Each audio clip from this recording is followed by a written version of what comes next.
Uno de los compositores más relevantes en la historia del cine es Bernard Herrmann, ¿no?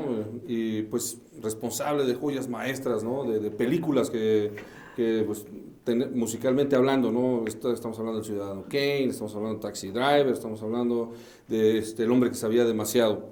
Y él decía que la música debe suplantar lo que los actores no alcanzan a decir. Puede dar a entender sus sentimientos y debe aportar lo que las palabras no son capaces de expresar.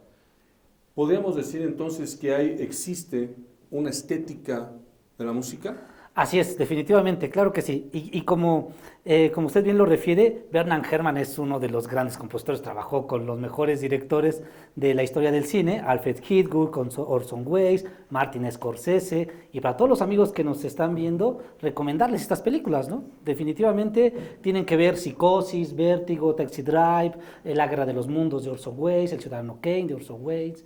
Y bueno, es maravilloso hablar de Bernard Herrmann, que es definitivamente uno de los grandes compositores. Personalmente está en mi top 5 de compositores. Entonces, bueno, sí es muy interesante hablar de él. Y también lo que usted plantea de la estética, de la música o de lo estético de la música, la verdad es un tema súper interesante, porque como yo decía hace un momento, la música como cualquier arte está sujeta a la estética, ¿sí? Y la estética va más allá de lo que es bello y de lo que es feo, ¿sí? Cuando hablamos realmente de la estética, de discursos, de lo estético, hablamos de conceptos ya más profundos que tienen que ver con la semiótica, que tienen que ver actualmente hasta con la sociología, con la antropología, y ninguna de las artes está exenta. A lo mejor en la imagen hay un poco más de convencionalismos y el lenguaje está más a la mano que en la música, porque en la música ya de por sí es un lenguaje muy abstracto, ¿sí? Y en la imagen no, en la imagen sí podemos decir cuando una imagen nos está resultando violenta, ¿sí? Cuando nos está violentando quizás, o cuando un director nos quiere seducir con estas grandes tomas, estos grandes paisajes, y dices, oh, wow, mira qué atardecer, qué bonito, ay, ¿no te gustaría llevarme ahí de vacaciones, gordo? ¿No? Y entonces ahí se crea una situación psicológica, ¿No? o da ideas, claro, ¿no? Entonces, en la música es un poco más, no estamos tan habituados al lenguaje musical. Y no es porque no escuchemos música, es simplemente porque a veces reparamos muy poco en analizar la música, ¿no?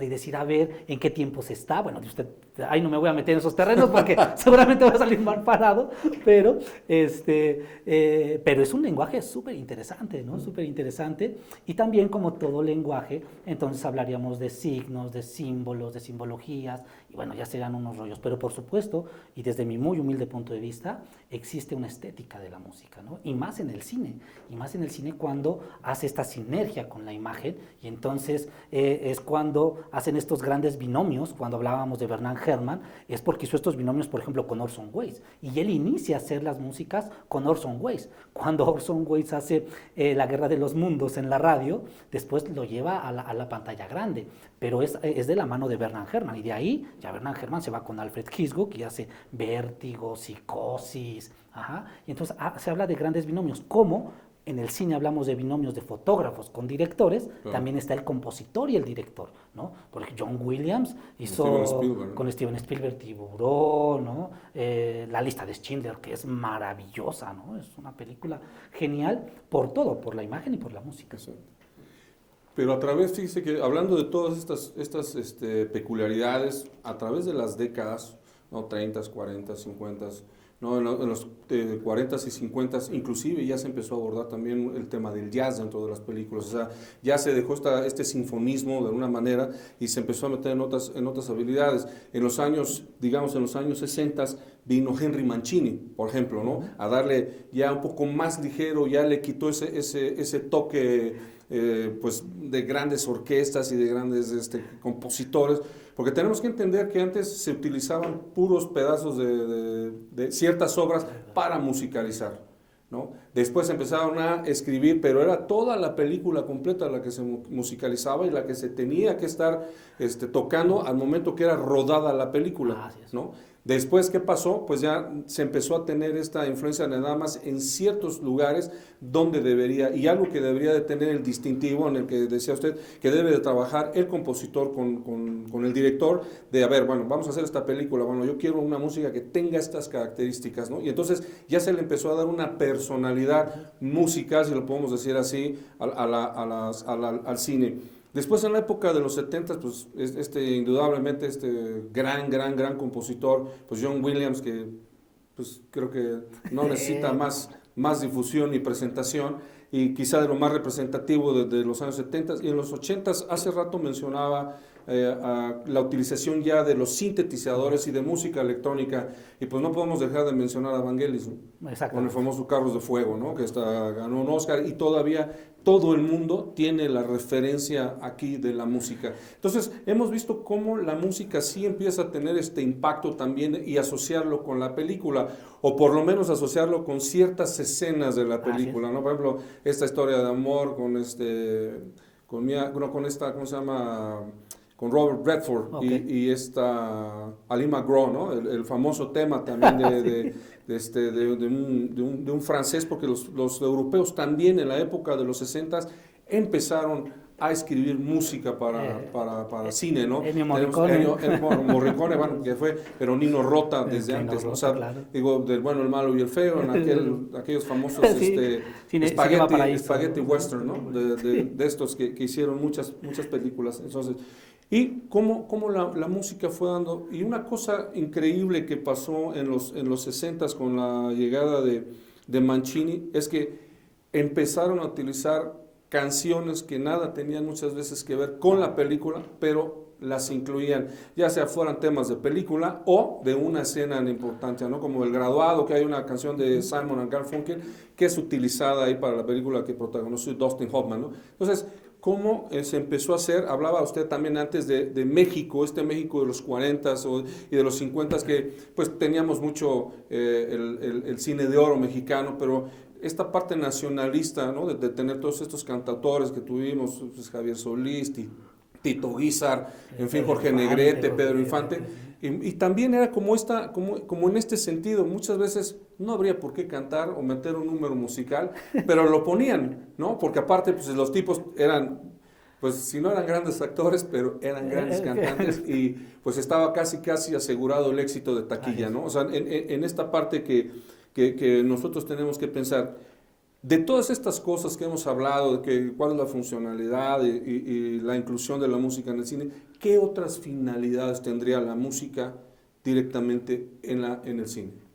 Bueno, es que en realidad las principales son estas las que hemos mencionado, ¿no? Puntualizar, subrayar, llevar el contraste, ser empática, maximizar el sentido de la imagen, pero también usted toca un tema muy interesante y que ahí la música juega un papel preponderante, que es la industria cinematográfica.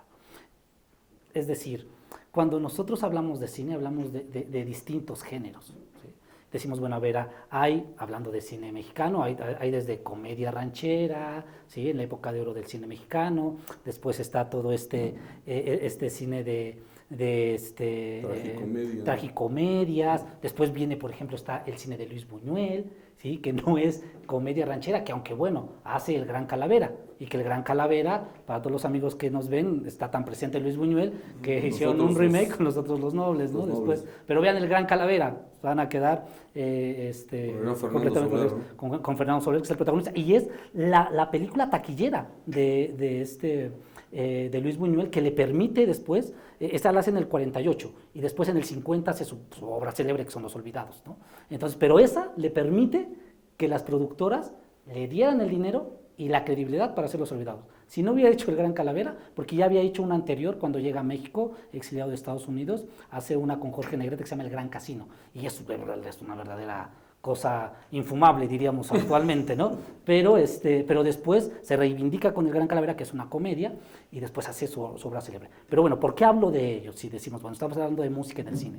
Cuando vemos una película de Luis Buñuel, claro, hay música, pero es un tipo de música muy distinta al de la época, ¿sí? Y entonces ahí es cuando hablamos de ciertos géneros. Cuando usted mencionaba la inclusión del jazz, es para cierto género del cine. Y algo pasa muy, muy interesante en Europa, por ejemplo. Claro, nuestra cercanía no nada más geográfica con el cine hollywoodense nos hace siempre voltear hacia allá y ver la industria, que además siempre ha sido un referente de Hollywood. Pero ¿qué pasa cuando surge el neorrealismo italiano? En donde con gran escasez, el neorrealismo italiano surge en 1944 con La piedra angular, que es Roma Ciudad Abierta de Roberto Rossellini, que es una obra verdaderamente brutal, que por cierto la tenemos en la Cineteca, ese sí es un comercial, que vayan a verla, y ahí nos damos cuenta que la música es muy distinta a la que se estaba usando en otros géneros de la industria cinematográfica. Y entonces hablamos de eso, de una industria. Y cuando hablamos de industrias culturales, muy pocas disciplinas artísticas han logrado crear industrias culturales a partir de su disciplina. La música puede ser, pero bueno, cierto tipo de música ha creado industria. El cine, algunos géneros de cine han creado una industria. Cuando hablamos de artes plásticas, bueno, ahí sí estamos por la calle de la amargura porque no hay una industria de artes plásticas. Pero bueno, cuando hablamos entonces de industrias, que hay ciertas actividades, ¿sí?, que en su conjunto van a crear esa industria. Es decir, hay alguien que le aporta la lana, que se llama producción, hay alguien que le aporta las ideas creativas, que es la dirección, ¿sí?, y hay quien, cuando está el producto terminado, hay quien lo compra para distribuirlo, y hay otros que lo compran para exhibirlo, y hay otros que pagan para ir a esa exhibición. Y ahí es cuando se cierra la cadena de las industrias culturales, ¿no? Y entonces la música ha hecho eso del cine, ¿sí? Ha formado parte fundamental de la industria cinematográfica, más allá de los valores estéticos, más allá de los discursos, ¿sí?, sonoros que puede aportar a la cinta, ¿sí?, que es meramente, se queda eso, digámoslo, en el terreno creativo, pero ya fuera del terreno creativo, este gran aporte que también le da la música a la industria cinematográfica es impresionante, a tal grado que, por ejemplo, ahora podemos ver películas en donde no hay diálogos, y es pura música. ¿Sí? Por ejemplo, una película célebre de Abreu, es una película, si mal no recuerdo, en el 2013, que se llama El niño y el mundo. Es una película animada de Ale Abreu, brasileña. Y no hay nada de diálogos. Y es pura música, pura música. Yo cuando se la puse a mi hijo dije, no, se va a dormir. Y no. Ay, papá, está bien bonita la película, ¿no? Ahora en las plataformas digitales pueden ustedes también apreciar algunas películas, como por ejemplo Un lugar en silencio, que no hay nada de diálogos. O el primer diálogo entre los personajes se da después de 1 hora, y es un diálogo de medio minuto. Y todo lo lleva la música, ¿sí? Todo lo lleva la música. Es increíble. Quizá no en el cine, pero esta forma peculiar de participación de la música se hizo mucho en las caricaturas, ¿no? Por ejemplo, la gran Pantera Rosa, ¿no? Pantera Rosa, sí. No hablaba nada, creo que nada más en una sola de todas de los que yo recuerdo, solamente en uno de los capítulos es cuando habla, pero todo era a través de la musicalización, ¿no? O sea, de lo que yo puedo recordar como este experimento que hace Abreu, ¿no? Entonces, partiendo de que en 1911 Ricciotto Canudo, en su manifiesto Las 7 Artes, ya puso al cine como el séptimo arte, como es conocido actualmente. Ahí es donde realmente se convierte en un fenómeno social, o a partir de ahí es donde empieza a evolucionar, quizá en los años después de Chaplin. Estamos hablando de 1911, ¿no? Con este manifiesto, porque para él considera el cine como el arte total, en donde se resumen casi todas las artes, incluyendo la música, ¿no? Pero pues yo sé que no podríamos hablar de una película si no tuviera una buena banda sonora, ¿no? O sea, hay una simbiosis, ¿no? Ahí muy peculiar, ¿no? De la música y del cine, digamos, ¿no? Que si no están de la mano, como que ahora no la podemos concebir separadas, ¿no? No sea el Titanic sin esta película, o estos pasajes cuando se está hundiendo el Titanic y los músicos están... Como todo buen músico, hasta que se hunde el barco. Hasta el final, sí, ¿no? Hasta el final, ¿no? Digo, o la del Padrino, ¿no? El bueno, el malo y el feo. O sea, todas estas grandes películas que nos han dejado marcados, Cinema Paradiso, por ejemplo, el gran tema de amor. Entonces, digamos, ya como fenómeno social, porque creo que una de las cosas más importantes del cine, a reserva de lo que usted pueda comentar, es que es un gran vendedor de sueños, ¿no? Muchas veces nos vemos reflejados o quisiéramos vernos reflejados en lo que está, porque para la existencia del hombre el cine creo que es un escape, digo, así lo veo, una cosa que yo quisiera hacer o que me gustaría o que admirarme de lo que otras mentes tienen, ¿no? Hablábamos de Vangelis en los años 70, cómo hizo la música de Blade Runner, ¿no? El Blade Runner es futurista, ¿no? Entonces, pensar en que existía o la misma guerra de las galaxias, ¿no? O sea, entonces, pensar en que cómo sería la música espacial, digo, estas genialidades que tienen estas cosas y nos transmiten, digo, afortunadamente quedó. Hay otras películas que son recordadas más por la música que por las películas, ¿no? En sí, digo, fueron muy taquilleras y todo, digamos. Una de ellas, quizá, el tema que fue muy recurrente fue la de Rocky, ¿no? O sea, de Sylvester Stallone, que sí ganó el Oscar, pero el mejor guión, y la música pues, ha permeado, y casi en cada pelea de box donde la ponen este pedazo de música y todo el mundo siente esta adrenalina, ¿no? Exactamente, es que es maravilloso. Bueno, para contestar la primera pregunta de a partir de cuándo es que se da este fenómeno sociológico, antropológico del cine, es que eso tiene que estar ligado forzosamente y estoy completamente seguro de ello, y si no, los amigos que nos ven desde su casita, alguien podría aventarme un jitomatazo, pero bueno, va a depender, sin lugar a dudas, de la región del mundo en el que se encuentre. Es decir, cuando llega, por ejemplo, el cine a Sudamérica, a Latinoamérica, ya se vivía una realidad ya muy distinta en Hollywood. Es decir, el cine chileno, el boom del cine chileno se comienza a dar desde la creación de Chile Films en los años 40, por ejemplo, ¿no? Y todos esos 50 años antes fue una escalada tremenda del cine chileno, por ejemplo. En México, en los años 40, ya teníamos una industria consolidada con la época de oro del cine mexicano, Fernando de Fuentes, ¿no? Juan Bustillo, porque ya había hecho Los Dos Monjes, por ejemplo. Entonces, yo estoy convencido de que va a depender de la región del mundo. ¿Y por qué lo digo?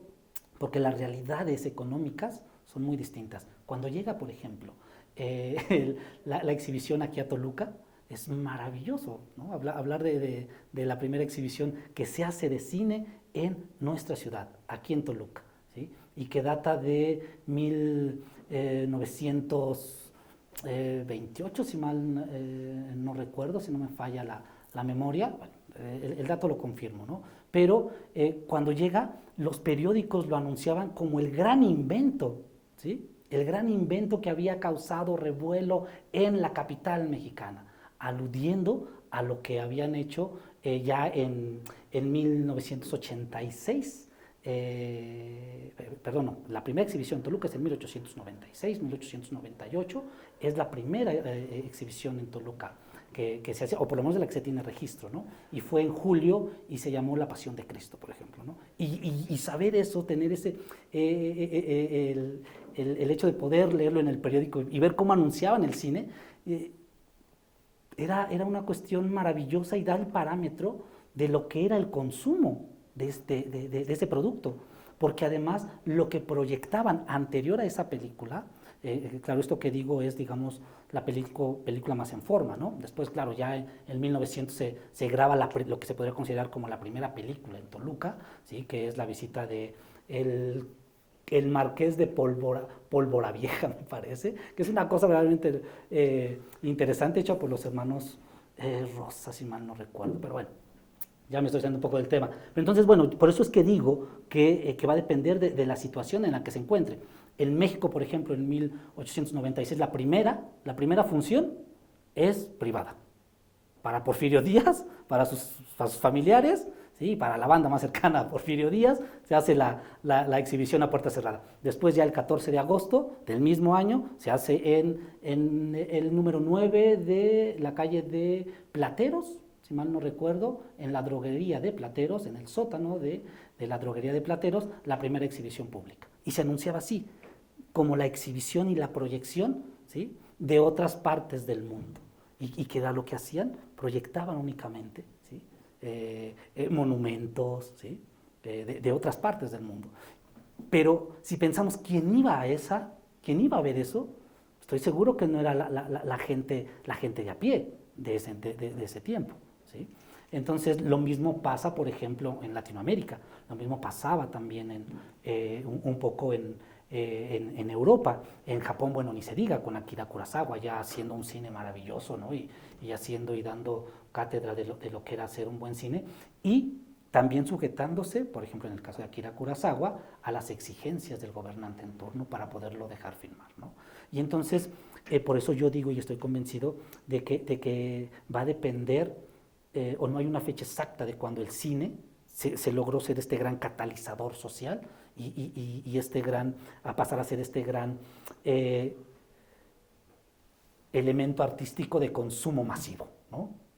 Va a depender mucho, ¿no? En Chile, por ejemplo, ya hasta después de la dictadura del 73 de Augusto Pinochet, después de que da el golpe de Estado, curiosamente, ayuda a que se conozca la filmografía chilena en el mundo. Antes nadie volteaba a ver a Chile, esa es la verdad. Pero a partir del 73, cuando sale Patricio Guzmán a Francia, cuando viene Miguel Itín a México, y acá en México Miguel Itín es tan relevante, lo que hace es que firma Actas de Marusia en 1975 y gana el Ariel, la mejor película, ganándole a películas como Canoa, que es casi es para nosotros los mexicanos y wow, ¿no? O sea, le ganó a Canoa. Pero ¿no? también el tema en que se trataba en Canoa, ese es el que lo... No, claro, es maravilloso. Entonces, cuando dices, bueno, entonces, ¿por qué Miguel Itín, chileno, que nadie volteaba y nadie pelaba a Chile en ese tiempo, por qué llega y gana en el 75 con Actas de Marusia? Y que Actas de Marusia es un tema muy chileno, ¿no?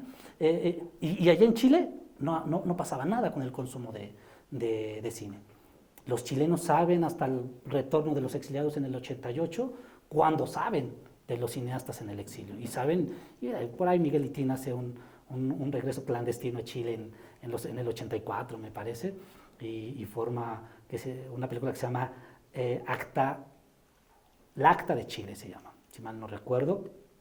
Pero bueno, el consumo viene después, no tanto así en Argentina, ¿no? Que en Argentina, por ejemplo, si hablábamos de que si en México llega casi 12 meses después del invento de los Lumière, en 1895, acá llega en 1896, en Argentina llega en 1895, la primera exhibición está registrada en Argentina en 1895, entonces va a depender mucho, no pasa lo mismo en Colombia, por ejemplo, ni que hablar de Centroamérica, ¿no? Que llega mucho después el cine, y entonces se vuelve un elemento, como decíamos, de consumo en tiempos distintos, ¿no? En tiempos muy, muy distintos, y en eso ayudó mucho la música. Bueno, creo que ahora con esta globalización puede llegar en tiempo y forma casi a todos lados al mismo tiempo. Sí. Obviamente dependerá también, como bien dice, de pues, el régimen que esté en el poder, ¿no?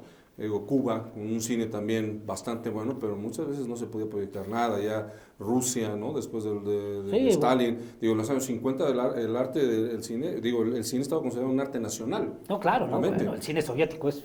¿no? Entonces, pero también todo sí es esto, pero sí pienso que es un catalizador y sí pienso que quizá no podemos definir un momento exacto, claro. Pero cada país tiene su momento en que se convierte en un fenómeno social. Y digo social porque es para todos, independientemente de que se convierte en una industria que pues, es muy rentable para los que están ahí, o los que ponen el dinero, ¿no?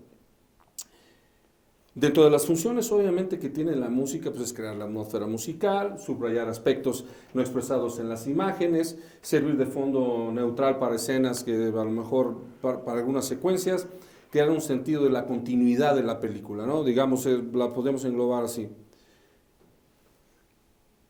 Ya pensando con todo lo que hemos hablado, de que si Chile, de que si Cuba, dependiendo de dónde fue, podemos decir, maestro, que hay un valor educativo en el cine y su música, y ahorita ya cambio, ya no es la música del cine, sino el cine y su música en la enseñanza quizá formal, en la informal y en la no formal, si hay un valor educativo. Claro, sí, como cualquier arte, definitivamente creo que sí. El arte, cuando se hace desde el creador, es básicamente para expresar algo. Una inconformidad, una alegría, un estado de ánimo, una crítica, una reflexión personal ante el mundo, en fin, ¿sí? Pero cuando ya sale del autor y se hace público, agarra otras connotaciones el arte. Y el cine no está exento de esto, ¿sí? El cine se puede ocupar desde una formación académica, ¿sí?, tradicional, como una formación autocrítica independiente. ¿A qué me refiero con esto? Cuando uno va al cine y dices, ah, caray, ¿no? Ese planteamiento de la vida no me lo esperaba, ¿no? Yo pensaba que siempre eran los buenos y los malos, ¿no? Y que no existían puntos medios, ¿no? Y que los malos siempre eran los pobres o eran los ricos, dependiendo de dónde se quiera ver. Pero cuando llega un director y nos hace un planteamiento diferente y dice, bueno, no, espérame, yo he reflexionado en torno a esto y creo que no hay esta diferencia entre buenos y malos, ¿no? Sino va a depender de tu estado emocional, bla, bla, bla, bla, bla, bla, y entonces todos somos susceptibles a ser víctimas y victimarios, ¿no? Entonces, claro, agarra este valor reflexivo la obra y se puede poner y ocupar para educar, para transmitir, como todo discurso, como todo lenguaje que va encaminado a transmitir una idea. Por supuesto que se puede ocupar para la enseñanza académica y se ocupa actualmente. Actualmente nosotros en la Cineteca Mexiquense, bueno, antes de la pandemia, recibíamos en los horarios de la mañana a chicos de la escuela y los maestros llegaban a la Cineteca, claro, pidiéndonos un estreno o un hit hollywoodense, y no es de que la industria hollywoodense sea mala, que también ahí es como un cliché paradigma, ya que, ¿no?, tenemos, exactamente, ¿no? En Hollywood hay de todo, ¿no? O sea, hay películas que son así verdaderamente horribles, ¿no? Y hay otras que dices, wow, maravillosos. La industria cinematográfica en Hollywood es tan inmensa y tan grande y tan variada. Pero bueno, nosotros siempre tratamos de recomendarles una película que creemos que les va a ayudar, que creemos que, claro, por la edad les va a servir de algo, ¿no? Y salen completamente con una visión distinta. Dicen, wow, esa película no me la esperaba. Oye, qué padre, ¿no? Ver El Insulto, por ejemplo, ¿no? Una película libanesa sobre la relación que existe entre las diferentes creencias religiosas y en un acto tan absurdo como fue el insultar a alguien, y a partir de ahí se hace todo un escándalo jurídico y demás y público, y es una reflexión tremenda y la gente sale maravillosa, y aunque no la tengamos doblada al español, ¿no? Y entonces dices, bueno, el cine, el arte está sirviendo para eso. Pero también yo recuerdo cuando los maestros nos llevaban a ver cine a la Cineteca Nacional, ¿no? Y nos decían, a ver, ¿qué entendiste de la película? ¿No? A ver, dime, ¿por qué crees esto? Claro, uno decía a veces cada barrabasada y decíamos, es que no me gustó. Ah, está bien aburrida. No, pues si yo ni me gustó, profe, ¿no? Pero bueno, lejos de eso y más allá de eso, el tema es acá que el arte sí es una buena estrategia para educar. Y para educar de una manera más sensible ante la realidad y más sensible ante los problemas humanos, que eso es fundamental. Es decir, cuando le enseñamos a alguien con el arte, le enseñamos a ser empático con el otro. Y eso es maravilloso. No importa que no hablemos el mismo lenguaje, no importa que no tengamos el mismo gusto, el mismo sexo, nada de eso importa, pero podemos entablar una relación armónica, de respeto, de tolerancia. Una última pregunta, maestro, y quizás haciendo una reflexión de todo esto. ¿Cómo debemos nosotros, si no es la palabra abordar, o qué es lo que deberíamos de tener en consideración cuando vemos una película? Estar abiertos a algo nuevo siempre. Yo siempre les digo eso. No puedes juzgar algo sin verlo, ¿no? Hay que verlo. No te limites a ver el tráiler, les digo, ¿no? Ve y siéntate en la sala. Dicen, ay, es que dura 2 horas y media. No importa eso, ¿no? Más perdemos tiempo en otras cosas, ¿no? Sí. Les digo, cuando te vas al bar, a la barra del bar, te vas a sentar 5 horas, ¿no? Entonces, ¿de qué me estás hablando? Entonces, yo les digo, no, hay que tener la mente abierta. Esa es mi recomendación siempre. Ve con la mente abierta. Yo no te voy a decir si está buena, no te la voy a espolear, yo no te voy a decir, yo te voy a dar después ya mi opinión y podemos debatir. Pero primero tienes que ver la película. Primero tienes que estar dispuesto a enfrentarte a algo nuevo, algo que no te esperas y algo que se hace precisamente para personas que se preguntan qué es el arte, ¿no? Para las personas que medianamente sabemos qué es el arte, pues dices, bueno, ¿no? Pues la veo con estos ojos desde el punto de vista técnico y analizo la imagen, si la composición, si el contraste, si el relieve, si los planos, si las secuencias y el montaje, bla, bla, bla, bla, bla, bla, bla, bla, bla, ¿no? Pero alguien de a pie, alguien que no tiene una formación artística necesariamente, porque tampoco se necesita tener una formación artística para ir a apreciar una obra de arte. Eso es algo que es más un cliché que otra cosa. Pero cuando uno va como ciudadano, ¿sí?